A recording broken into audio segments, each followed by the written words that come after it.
Joining us now, Jennifer Hauser of Glarus Chocolatier. Thank you so much for being here. Thank you so much for having me. Busy time of the year. Is Valentine's Day and Valentine's Day Eve like Christmas Eve for a toy store? It is. It is. Pretty much today and tomorrow are the two busiest times of the year, busiest days. Tell me about your shop. Well, we are located next to Smythe Jewelers on York Road in Timonium. We have been in business now for about 13 years. It's my husband and I, and we make all the chocolates by hand. The name is actually my father-in-law's hometown in Switzerland, so everything we do is very Swiss style. When on Valentine's Day tomorrow, men and women come in the store, do they shop differently? Men and women shop in the card aisle. You could see. You could run a stopwatch on how long the average man stands at the card aisle. Exactly, yes. Same in the store? Very similar. We have a lot of pre-packed boxes right now. Right by the door. Yes. Right. We have a lot of men that are in and out. So. All right, let's dig into chocolate itself. In terms of preservatives, how do you handle that?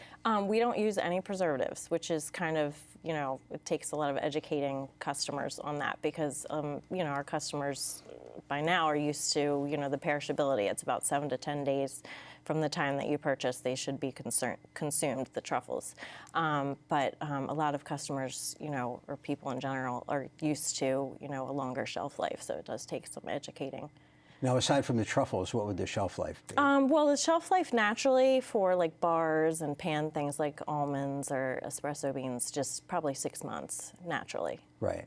Yeah. Anything else have a shorter? I think about like buttercreams. Buttercreams, yes. Obviously, strawberries, chocolate-covered strawberries, very perishable. So you have to consume those probably. I have to tell you, there's something about chocolate-covered strawberries that I like chocolate, I like strawberries. You put them together, and I wind up, maybe it's just me, I wind up like choking on them somehow. It's the combination of the chocolate and the tanginess of the berry. Yeah, I mean, it's like overwhelmed. It depends. Somehow. Everyone's different, I think, you get a lot of chocolate in one bite, so that could be part of it, but.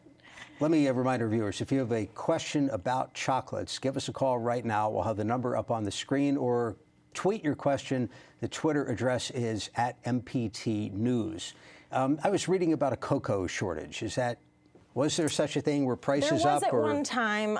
I don't think it was as bad as, it kind of played out to be. But no, I think like our chocolate specifically is much more expensive in general because we import all the raw chocolate that we use from Switzerland. So all of our ingredients are very, very high quality. So, it's... Now, in terms of like percentage of cocoa, do you have a certain number, or it depends on the item? We do. We start at 65% for our dark chocolate, which is pretty high cocoa content, and then we go all the way up to 83%.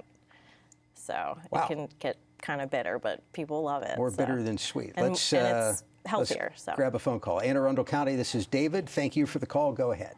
Yeah, I have some questions. Would it be possible I could buy some chocolates for your last guests that were on there? For the last guests? Yeah, exactly. I mean, they're talking about bullies. It's time to be lovely. That's what the whole country needs to do, Jeff. Well, we appreciate the thought. Thank you very much for calling in. So, well, that's an interesting thought. I mean, how much is... a lot of what you do is gifts, I imagine. And it's not all Valentine's Day. It's not all romantic. I mean, do you package differently for different needs, for business needs? Oh, we do. We do corporate gifts. We do, I mean, honestly, I would say, though, our regular customers are in for themselves on a pretty regular basis. So what's your favorite item? Dark chocolate almond bark. Okay. That's my favorite thing, yeah. What's your favorite thing that you don't make? That you would go somewhere, some competing... You mean chocolate-wise? Yeah, you're right. Is there some great chocolate item somewhere? I can't answer that because our chocolate is the best. Well played.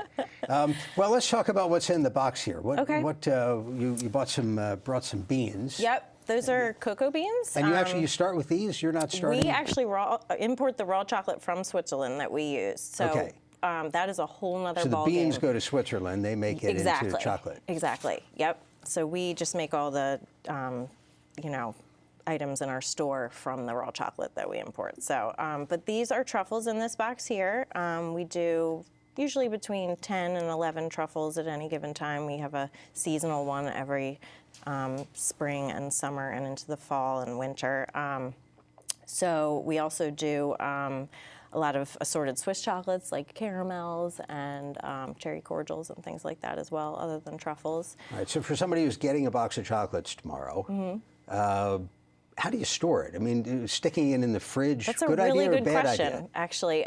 Because it is perishable and we don't use the preservatives, the best way to store it is actually just, room temperature. When you put chocolates into the refrigerator in general, they're very porous, so they'll pick up any scents in your refrigerator. It tastes like onion and things like that. And also condensation can cause the chocolate to bloom or, dull the shine, can turn gray. I have to tell you in just a second, I asked a bunch of people around the building what they would ask the chocolate expert, and the most common answer was, how do I stop eating the chocolate? Well, that is another really good question, because when it's high quality... We're going to run. Jenny Hauser, Glarus Chocolatier, thank you for stopping by. Thank you so much for having me. Happy Valentine's Day.